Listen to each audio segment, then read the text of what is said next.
Dalawa na namang estudyante na hulihan ng baril at patalim sa loob ng paaralan sa Apari, Cagayan. Idetalye mo balitang yan, RH52, Edniel Parrosa. Itong mga batang ito kaya hindi Tikim ng palo? Ano ba? Hindi nakarinig ng mga balita, mga ganyan. Oo, na makukulong din, ayan, may mga paparusahan, ganyan, madadamay magulang. Ano ba ito? Edniel, please come in. Lakay, dalawang panibagong high school students na naman ang naaresto dahil sa pagbibitbit ng baril at patalim sa loob ng isang eskwelahan. Nangyari itong pinakabagong insidente, Lakay at Mistaya, sa Apari School of Arts and Trade sa Apari, Cagayan, pasado alas 11 kanina lamang umaga. Nabisto ang 15 anyos na grade 10 at 14 anyos na grade 8 learners na magsagawa ng bag inspection ng 2nd Provincial Mobile Force Company sa presensya ng school principal. Ayon sa pulisya, personal grudge at planong cutting classes ang pangunahing idinahilan ng mga estudyante kung bakit sila nag-iingat ng armas. Dapat pang homemade o improvise itong kalibre 38 baril Paltek. na kumpiska sa mas nakatatandang binatilyo. May hinaram din, Lakay, na 3 estudyante ang otoridad pero hindi pa malinaw kung ano yung partisipasyon niya dun sa dalawa. Pero ang sigurado ay hindi siya yung nakuhaan nung baril at patalim. Itinan-over na itong mga minor de edad sa kaukulang ahensya ng gobyerno habang inoobserbahan ang karapatang intervention at child protection protocols.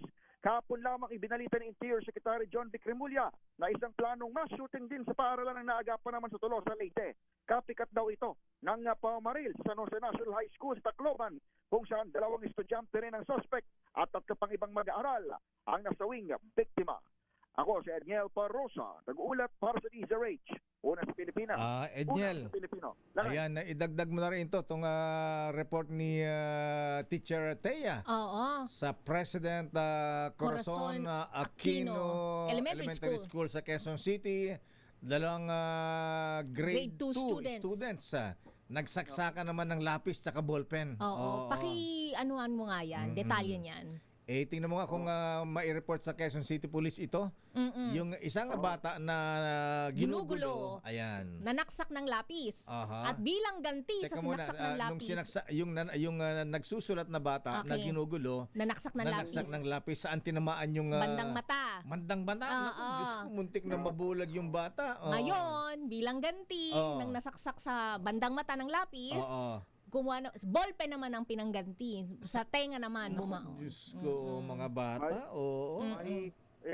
Yan ang mas mahirap na insidente siguro, Lakay at Mistaya, kasi yung gamit nilang panaksak pang-aral sa eskwela Ayan. Kumbaga, actually ngayong araw ay officially nilaunch nga ng DepEd, kagaya sa balita natin, yung kanilang programa na lalagyan na ng metal detectors yung ugat ng paaralan. Kaya lang, kapag ganyan naman, lapis at ayan, papayagan din namang may pastel school supplies. Yan ang mahirap talaga mabantayan, Lakay. May gunting pa, Lakay, di ba? Nga pala, gunting.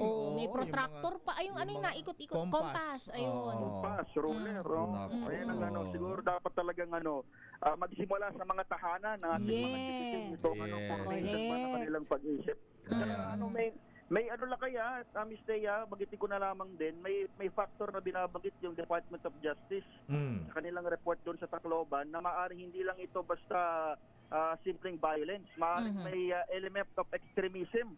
Doon sa influensya doon sa 2 estudyante. Sa Gorbax. Yan ang dapat masilip ng ating school authorities. Sino ang nag-influence sa mga ito na mas malaki pang mga influensya? So, yan ang mga dapat matutukan, maimbestigahan. Maraming salamat, Edniel. Balik sa inyo, Lakay at Mistaya.